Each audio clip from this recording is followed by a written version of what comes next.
Reached the 2,000 subscriber mark, and I'd just like to thank everybody for being here, and then we just go forward. Yeah, what I wanted to talk about was the I had a couple emails and then a comment in one of the comment sections. I think it was on, I'm not sure which video it was, but somebody had suggested that I leave more food out there, right? And I want to talk about this a little bit, because I think there's a huge difference between gifting and feeding.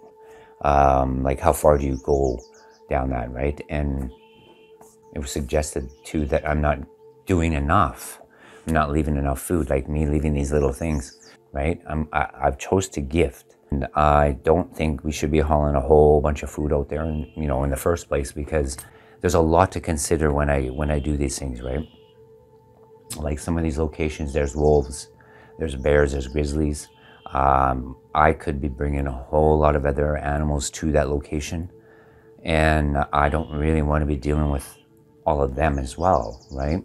I think the Sasquatch get what I'm doing. We have, like, throughout this whole, we've been trading gifts, and it's always been about the gifting, right? And once in a while, I'll add a little extras, like a couple of candies, or maybe a few dried apples and some carrots or crackers. They love the vegetable thins. I'm not feeding a whole entire clan of Bigfoot.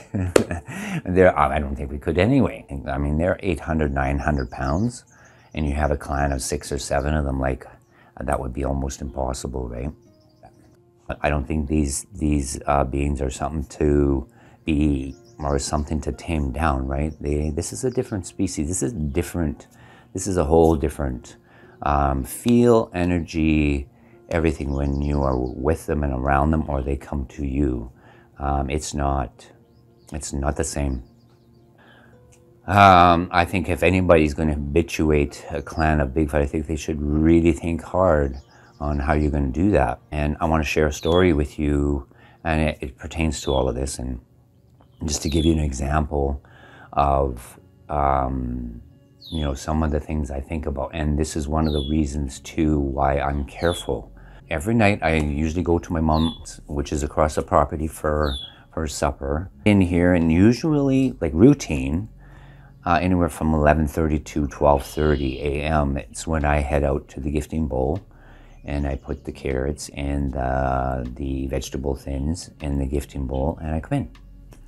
And sometimes between that point and 5 in the morning, 5 a.m., they come and get them. Still don't know how, especially in the winter. There is no tracks. Not yet. Anyway, I've not seen a track in the snow. Like, we just got fresh snow, as you can see.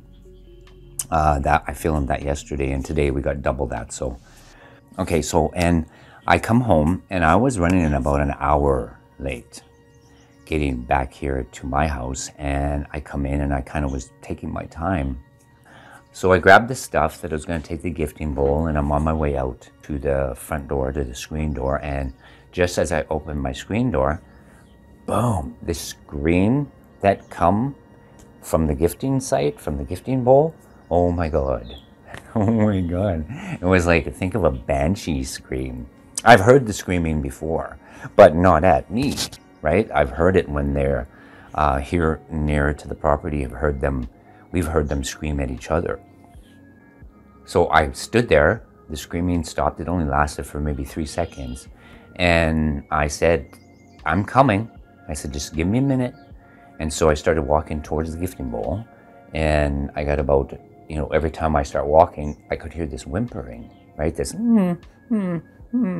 It sounded like a big dog, right? A big dog. I'd stop, it would quit. I think I was about halfway to the bowl, and I said, just give me a few seconds, I'll be there. And I got to the bowl, you know, I'm standing facing the bowl, and to my right, through the pine trees, which you can see behind me, I can hear them. I don't know if it was them, one or two. Usually where there's one, there's two. And just for those that are wondering, I have put trail cams facing that gifting bowl, and this is what I get, right?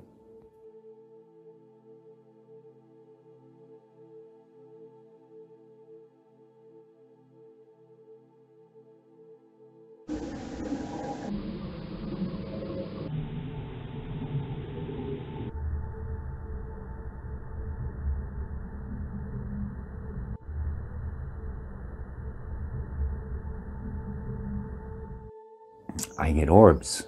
I just have filmed orbs from there. Yet the stuff in the gifting bowl goes missing, but my trail camera has not picked up what's taking the food out of the gifting bowl. And wherever I'm filming, usually if Bigfoot activity picks up, I get orbs. And then as well at the gifting bowl, I have the orbs. Yet physically somehow they're able to not trigger that camera and still take the gifts out of the bowl, right? So going back to the scream, that's the first time I've been screamed at, and it's because I'm gifting and because it's routine, it's habit, right? It's habituation, and I think I was late and they didn't like it. So like I say, we have to be very thoughtful. It's just not a simple matter just to randomly think, oh, hey, I'm going to habituate a Bigfoot, right? And I'm going to feed them lots of food because I'm living this, right? I have to be careful. And I'm just getting to know these other groups too that I go and visit, and I'm going in there with respect, right? I kind of humble myself because this is their realm, this is their territory. And for those that, maybe for some that are doing this, maybe they understand this, but there are times, especially with the group at Seven Creeks, this one's done it a couple times when they come forward.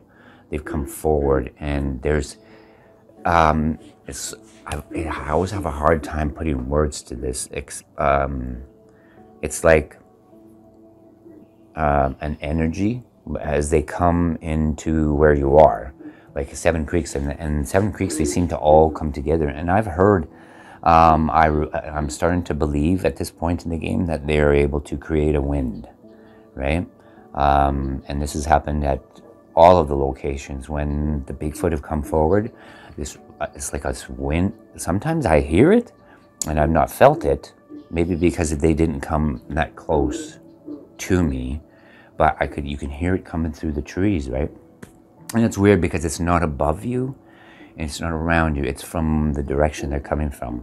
And it's like this wind, and with that wind is this energy. And you see me where I can't breathe. Oh, I'm just thinking about it.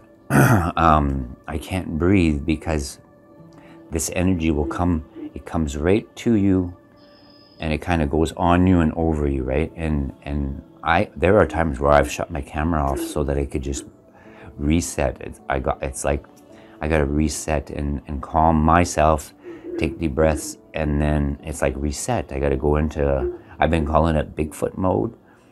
It sounds funny, but that's exactly what I'm doing. From that point on, I got to change how I'm doing everything there because they're there, right?